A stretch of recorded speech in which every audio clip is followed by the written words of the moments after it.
Hi all, welcome to this week's newsletter. Hope you're all well. Sorry it's been a while. Just been in mid-season madness, and therefore some days just haven't had a chance to have a break to do a video. So obviously we're kind of mid-season. People sort of had maybe a bit of a flourish at the start of the season, really got their technique good and been playing well, and then maybe life's got in the way a little bit. And maybe the golf swing's misbehaving just a smidgen. And so I just wanted to go through just a couple of fundamentals with you today.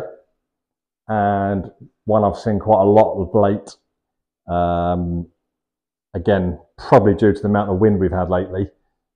People's golf swings have become very army, producing sort of loss of strike, loss of power, and finding it hard for them to get a consistent club path through the golf ball, ending up in some poor strikes, weak strikes, and losing a bit of accuracy too, which again, understandable when we've had sort of, well, last Saturday sort of gusting 50 miles an hour winds, and that's enough to ruin anyone's golf swing. So if you like, a bit of a reset session for you. And the main thing I've seen a lot of people after the winds is on their backswing getting very armsy on the backswing and on the follow through, and not really inputting any real turn to their backswing. So I've seen a lot of people at the top of their backswings very much like so, clubs roughly in the right position, but there's no real shoulder turn or power stored up. And then from the rear view, down the line view, we're kind of seeing this sort of position here, and a lot of the downswing positions from there is very much this way. Club getting very steep, down and across, and we've got our classic old duffs, thins, pulls and slices with very, very little power. So how do we try and get back on the right line? Well, very simply, I like to get you guys and girls just trying to take that club away without any fold. So let's see if we can get sort of up to waist height. There's a little bit of an exaggeration here, but let's see if we can get up to waist height without getting really any wrist set at this point. And we're just trying to keep some width that we set up with through into the midway point on the way back.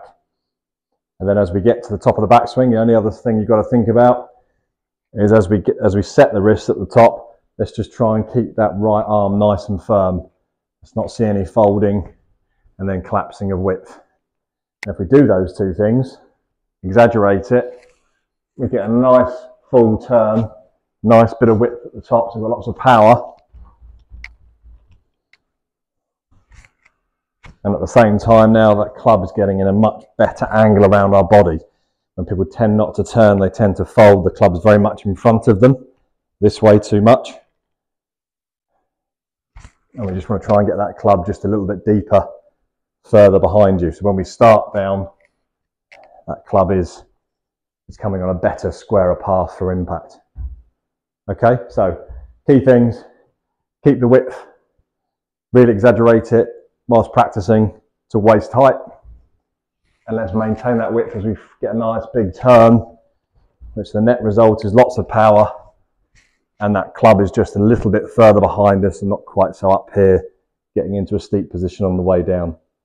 Hopefully finding a better position so that club shaft approaches the ball from an easier place to strike the ball and get the ball going straight again. So width, maintain the width, gives us better turn, more power, more straightness, and probably some good strikes as well. Might be a little bit hard as you practice it at first. It's going to take maybe a couple of weeks of consistent practice. You can do that when you've got a spare 5 minutes, hasn't got a bit of range, hasn't got to be hitting thousands of balls. Practice swinging, and then take that feeling onto the golf course at worst when you get a moment. Okay, hope that helps. Hope you're enjoying your golf. Otherwise, if there's anything we can do to help, please give us a shout in the shop, and we'll see you all soon. Many thanks.